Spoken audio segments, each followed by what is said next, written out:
আজ অনেকদিন পরে জঙ্গলে আসলাম। হাঁটতে হাঁটতে কোথায় চলে আসলাম।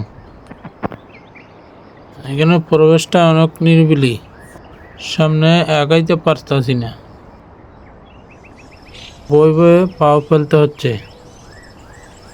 জানি না আজকে কপালে কি আছে, আজকে কত দূর যাওয়া যায় দেখি। এর শেষ কোথায় দেখতাম চাই আমি।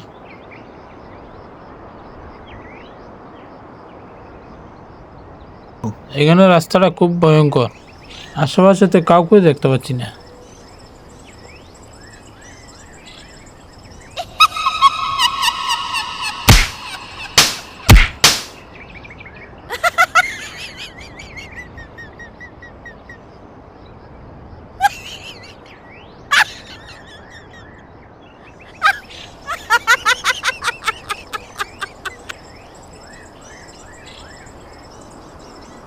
এই জঙ্গলটাই আমার। এখানে জঙ্গলে 14 বছর ধরে আসছি বলে আমি ভয় পাচ্ছি।